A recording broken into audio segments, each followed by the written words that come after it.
Make some noise for Ramon Rivas! Thank you very much. Keep it going for all the comments you saw so far tonight. Whatever the smell that we've all combined to make, it's beautiful. As he said, my name is Ramon Rivas. I'm from Cleveland, Ohio. But I get to do comedy all over the country. And by all over the country, I mean everywhere the megabus runs. I used to live with my sister because it was super duper free, which is a great arrangement for me. She has 3 kids, and I like most of them. Like, the only one I have an issue with is my niece. She's like 13 years old, and she's just really mean to me. Like, one day I was like, hey, I'm gonna, so what do you want to do today? We'll go to the beach, the zoo, whatever you want to do, we're going to do. She looked back at me like, all I want you to do is get away from me because you're fat and ugly.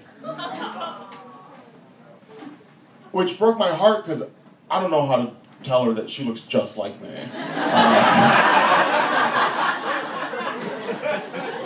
She better hope that mustache thins out a little bit. It's exactly like me. She recently asked me if I would come tell jokes at her school's hobby day, because she thinks that my career is a hobby, which is cool. And if she saw this show, she'd agree. I agreed to do it. I didn't really know how to connect with the kids, so I was just like, hey, like, what's the funniest, like, person or TV show or movie you've seen? And, like, this one little kid raised his hand, he was like, 3 Stooges! Oh, he must not have cable. This other little 6th grader raised his hand, he was like, my favorite movie is Pineapple Express. I was like, man, that's super cool. We cannot talk about that right now. After his session, he come up to me and he was like, you know what other movie's really funny, Mr. Rivas? Cheech and Chong. So, man, this kid's parents sound cool as fuck. Or super terrible. No, in between. I actually got some thank you letters from some of the kids when I went. I'll read a couple. Dear Mr. Rivas, thank you for coming to our school and teaching us about how to be funny. I know that it might have been a waste of your time, but I enjoyed it. That's a little kid that already knows how to read body language.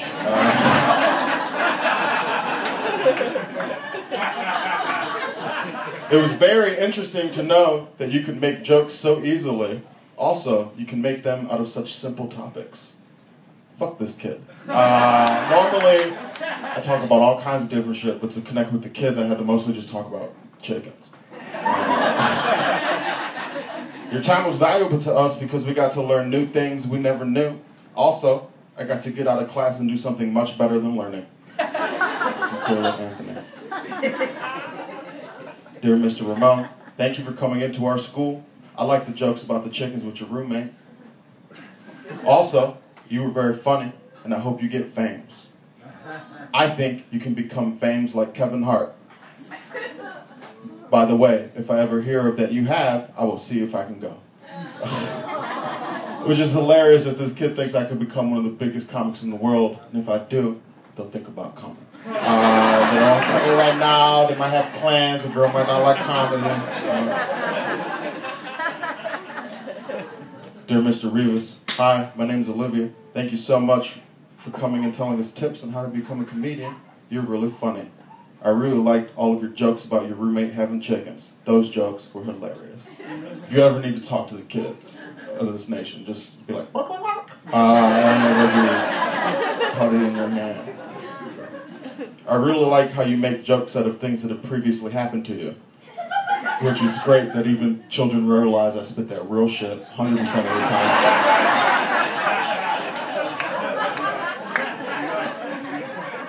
Ever since you've been here, I've also been trying to make jokes out of things that have happened to me.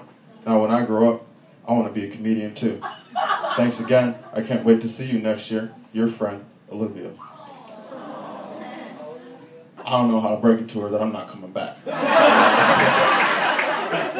That's gonna be weird as shit. I show up like, hi, I'm here to see Olivia. No, I'm not related to her. She just really believes in me, and I need that right now.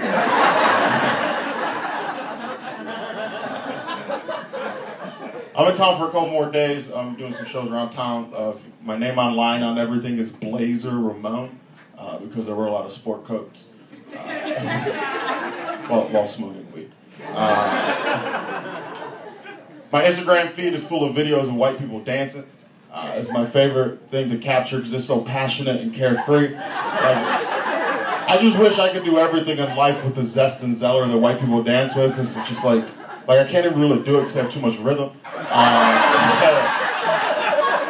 It's beautiful. Twitter's probably my favorite. Same thing on there, Blazer Ramon. One time I started my own hashtag on Twitter called Joanne Fabric Slogans, which is a crafting store you go get like yarn and burlap from. And a bunch of people wrote some, and I turned my favorite ones into jingles. I'll do a couple before I get out of here. Shout out to the gentrified bobsled team over here on the steps.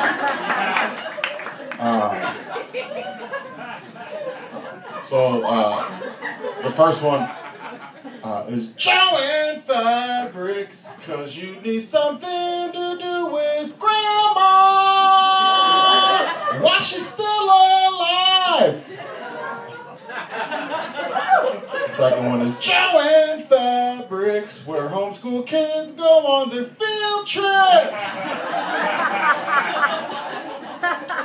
Joanne Fabrics, why not make a scarf since you can't make a baby? That one's mine because it's the meanest.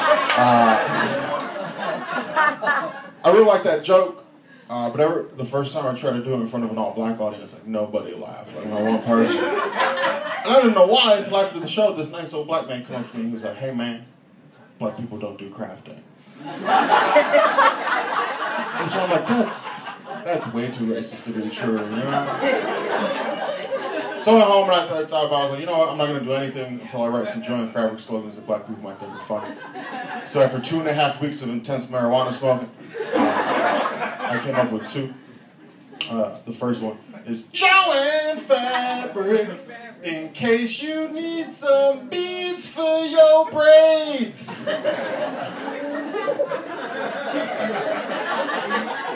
And then it took me a while, but the only other one I could think of was Joanne Fabrics, if you want to airbrush a t-shirt when your little cousin dies. Destroyed the first time I did that. With the exception of one table of women got real upset to the point one of them stood up and was like, "Oh yeah? You think that's funny, huh? Well, how about when you die after tonight's show, we all put your name on a t-shirt?"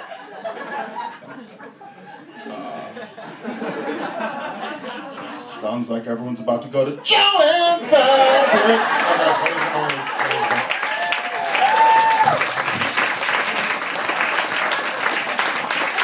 Ramon Rivas, give it up.